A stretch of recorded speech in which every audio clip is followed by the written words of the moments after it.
Hi guys, and welcome back to another Borkno game video. Today's video is dedicated to the hollow fight I had with Elite, Scarlet, their NA division, and then of course my guild. So it was a fantastic fight, and I just want to do a little bit of a voiceover today.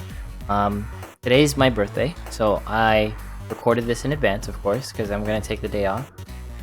Anyone's birthday during this time, happy birthday to you, and best wishes, right? So, as far as this Call fight is going, it was actually a really exciting one, and of course, be well, all Call fights kind of look the same, but I'll give you a few things to look out for during this Call fight. Please note, the demons for this fight were very, very, very tight.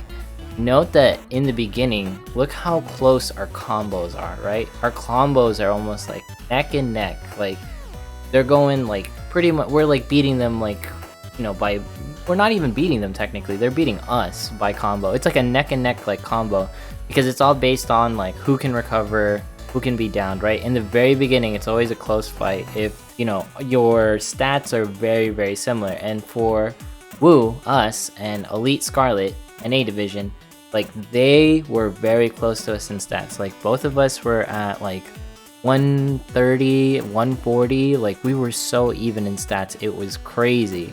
The biggest difference was, we were really, really banking on demons, and you'll see how we banked on demons essentially, but also we were going really, really hard on buffs and everything.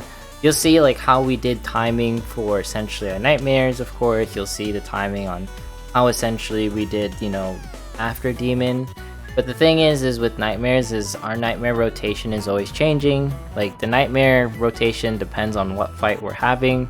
It also depends on what we feel is best. There is no definitive right nightmare rotation, especially since new nightmares get introduced. But I will say this fight was probably one of the funnest fights I've ever had in SINoALICE.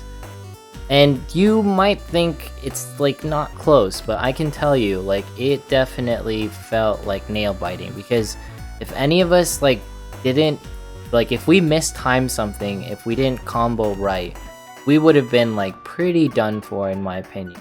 So anyways, there's definitely things to learn about Coliseum fights. I really enjoy them just because seeing someone else's nightmare order is really important. And also to note, I've also seen what it's like to be in a somewhat active guild where there's 4 or 5 people who are fighting. You know what, shout outs to you guys too, and for everyone who's putting efforts into the game, because you know what, those fights matter too.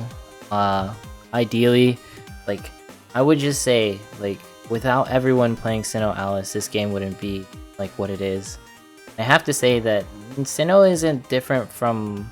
Sinnoh is very different from gachas, but at its core, for gacha mechanic, it's still a hero collector like any other. The only difference between Sinnoh and other games is that most games you can just, pull a certain banner and you'll be instantly power, you'll instantly power creep everyone, and you run an EXP dungeon and you instantly level the character. SINoALICE is completely different because you don't level characters. You have job mastery to level up classes. You have weapon EXP to level up weapons. So it's not a matter of you just pull a weapon and you're instantly overpowered. You still have to level that weapon. You still have to collect materials to evolve that weapon. Then you have to level up all the way again. And then you might need dupes to MLB it if you're a spender or a whale. So it's a multi-step process. You can't just whale in this game, win, because you have to work really hard to level up those weapons, or you have to have purification tickets so you can make sure you have enough cost to wear those weapons. So I just want to say it's unique in the sense of there's no other game in the gacha verse or gacha gaming community that has this.